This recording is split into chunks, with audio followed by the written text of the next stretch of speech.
I have a total of 72 granny squares that are already made. Each square has 6 rows, and I'm going to be making a twin-sized crochet blanket. If you need help sizing out your blanket, check out this really helpful video from Jada in Stitches.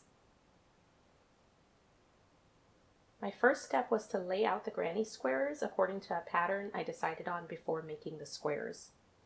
Next, I started the process of joining my granny squares, and I decided to use a row of single crochet to join them. So you can see right here is my row of single crochet, and here is how I started it off. Just start your first single crochet here into this corner space.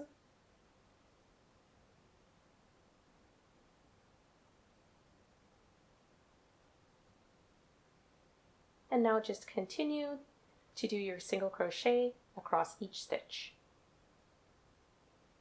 Go through the stitch in the first granny square and through the stitch in the corresponding back granny square.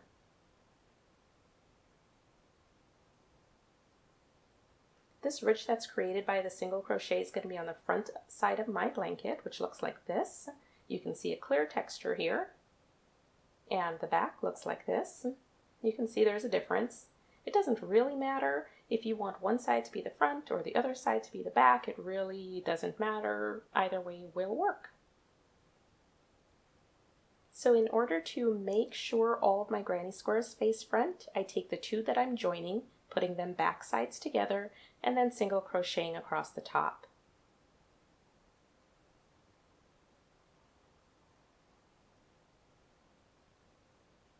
Now half of my joining is done in the horizontal direction, and as you can see here, the vertical segments are still unattached. Before joining my granny squares, I printed out a copy of the design I wanted to follow.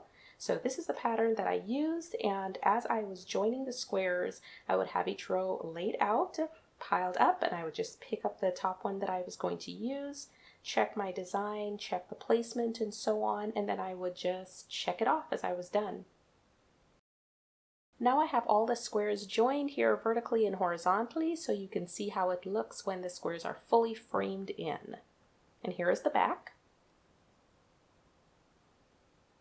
My next step was to finish off my squares by adding one row of single crochet around the edges before building my borders. Here's my completed blanket. This part is the top. Here's the bottom where you cannot see the row of single crochet that I used to join the squares.